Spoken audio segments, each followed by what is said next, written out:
ตายหรือยังกลับไปทำหน้าที่เจ้าดีกว่า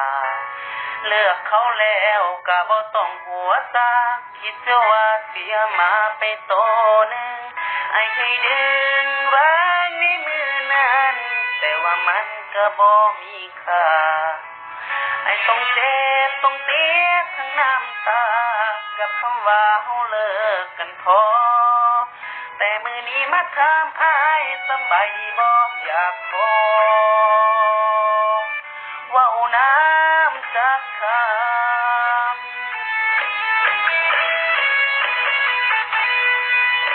บ่วางกำลังเจ็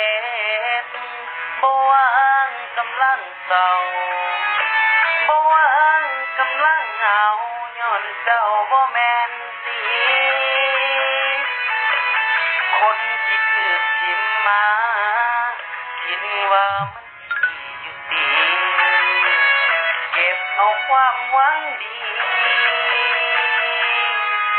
กลับคืนไปซะ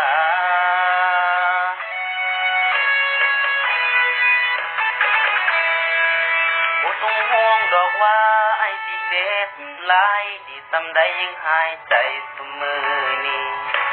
ขอบคุณหลายที่ยังให้ความหวังดีสติให้ดีอยากกลับขึ้นมาอีกเด้อ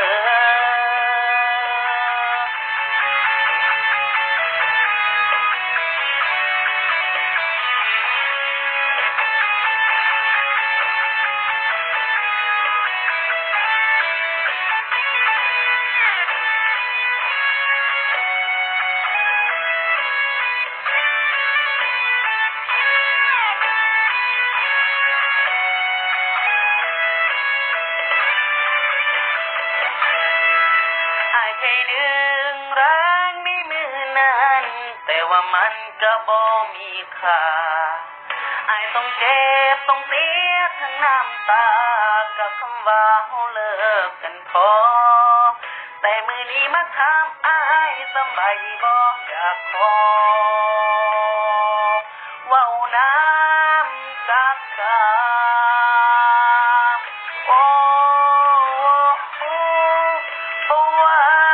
กำลังเจ็บบ่วางกำลังเศร้าบ่วางกำลังเหงาย้อนเจ้าบ่แม่นสิคนที่ถูกทิ่มมาคิดว่ามันสิดีอยู่ติเก็บเอาความหวังดีบ่วางกำลังเจ็บบ่วางกำลังเศร้าบ่วางกำลังเหงาย้อนเจ้าบ่แม่นสิคนที่ถูกทิ่มมา